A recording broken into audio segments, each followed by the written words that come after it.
One of Lomachenko's strengths is his ability to bait and feint his opponents with a series of movements that serve many purposes: level changes, preemptive slips to both sides, and step feints allow him to bait out punches for him to counter, keep his opponents occupied, and most importantly, allows him to observe and gather information on how his opponents react to these movements. It seems George Kambosos came in ready to look for and time Lomachenko's level change with punches, particularly to the body, since Lomachenko typically sets up his straight left hand off of the level change. So here we see the level change from Lomachenko, and Kambosos knows that the straight left hand is coming, so he slips it and then counters it with punches to the body. And again in this situation, immediately comes back with punches to the body when he sees Lomachenko level change. And this is a strategy many others have used against Lomachenko.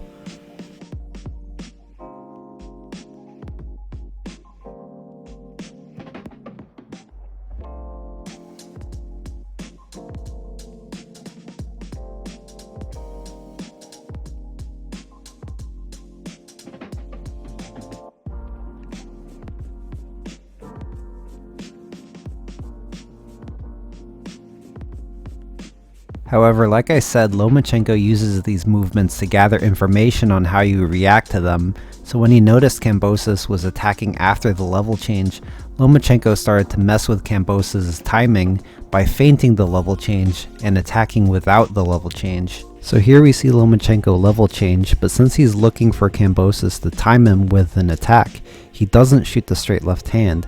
He expects a counterpunch to come from Kambosos, so once it comes, Lomachenko easily pulls away to avoid it. Kambosos, feeling exposed, having missed big, tries to circle away, but doesn't cover his exit with any control, punch traffic, or any defensive head movement, so Lomachenko follows him out and attacks him with a combination, this time without a level change, to mix Kambosos up, since he knows Kambosos is looking for it. And here we're going to see the same thing. Lomachenko level changes and doesn't shoot the straight left hand in order to bait out a counter from Kambosos. However, this time, Kambosos doesn't shoot a punch here because he doesn't know if it's another bait or not. Lomachenko then attacks Kambosos without a level change to further confuse Kambosos and throw off his timing, since he knows Kambosos is looking for the level change. And you notice by the time Kambosos punches back, it's way too late since he didn't have the level change to react to, and Lomachenko is already out of there. So now I want to briefly talk about a concept known as the mental stack. You see, the human brain can only focus on a certain amount of things at the same time, so when fighting a guy who sets up his attacks from so many different looks like Lomachenko, whether it's his level changes or pre-slips, it becomes very difficult to react to his naked attacks when all of your focus is prioritized on reacting to his setups. The mental stack is what you choose to focus on at a given moment, and you can see how Kambosos can fail to react to naked attacks from Lomachenko. He's not looking out for them. With that said, here we see Lomachenko continue to try to bait out the counter punches from Kambosos. He uses an outside slip here with no reaction from Kambosos, and then another outside slip with no reaction again, and then a level change with again no reaction. So it seems Lomachenko's previous naked attacks got Kambosos to switch his mental stack to look for the naked attacks instead. So Lomachenko then attacks off the level change. And again, Kambosos is slow to react with a counter since he was focusing on reacting to the naked attack instead. So Lomachenko is already out of there. And here again Lomachenko level changes and Kambosos puts his guard up, but then Lomachenko level changes again and Kambosos doesn't react this time, so Lomachenko then finishes his attack off of the level change. At this point, Kambosos doesn't know if he should still try to time the level change or the naked attack, so as you see, he's going to try something new and try to control Lomachenko with his lead hand before Lomachenko can get his offense going.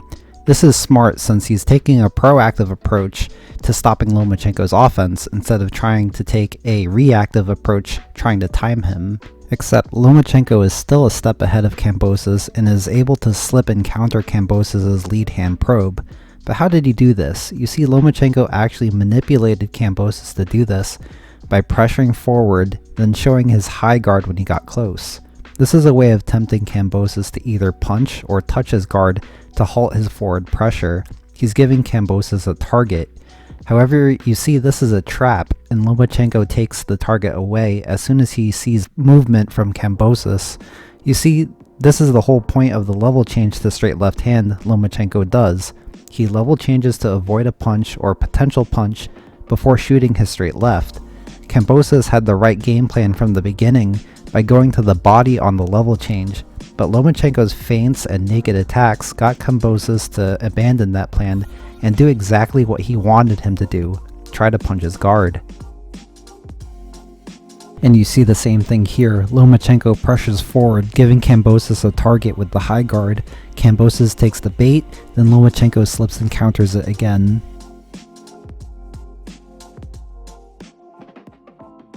And one more time you see Lomachenko comes forward, showing the high guard. He slips the baited out lead hand from Kambosos, counters with the combination, and is out of there before Kambosos can fire back. Not a very animated Anton Kadushin in the corner of George Kambosos, but what he did say is, I don't want you headhunting. When he throws his left, I want you to counter to the body. He's right, except the one problem that Kambosos already ran into after the first round, which was that Lomachenko would feint to bait out the counter and do stuff like this, where he would pressure Kambosos to the ropes and land more shots. I mentioned it earlier in the video, but Kambosos could never keep up with Lomachenko and was always seemingly one step behind because he was relying completely on fighting Lomachenko reactively. This will never work on Lomachenko because he has too many tools to mix you up, mess up your timing, and overload your mental stack so that you never have the right counter available. You can try to watch for the level change, then he'll attack you naked. You could try to time him naked, then he slips and counters you. You could try to do nothing, and he'll walk up and hit you. Many of the best fighters don't just fight with a reactive defense, but also a proactive defense. Lomachenko's preemptive slips and level changes are a form of this. A good tactic that has shown to be effective in the Southpaw versus Orthodox matchup is jabbing or touching the lead hand of your opponent from distance to take away their lead hand with control.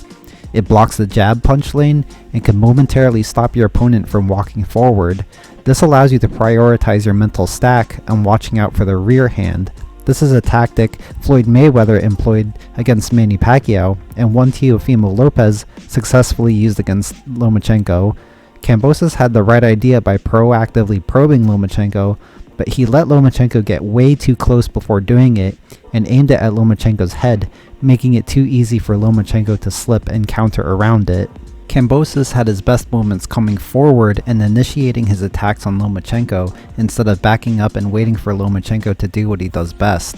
These good moments for Kambosos were way too far and few between, and Tim Bradley even mentioned how Kambosos doesn't stand a chance, moving backwards the whole fight and landing single-digit punches per round. Lomachenko toyed with him for the rest of the fight until he was able to break him down and stop him late. And that's going to do it for this one. As always, thank you everybody for watching, and if this somehow gets taken down due to copyright, then you'll find this on my Patreon. And special thanks to my GOAT tier patrons, Jason Maheenan, Grant Gabriel, Albert Chen, Gostal Igeza, Marshall Bott, Jesus Galindo, Nayan Valdez, MSM Neil, Kashif Zaman, and User, as well as my channel member Lucas Miller. You all keep the channel going, and I'll see you guys all in the next one.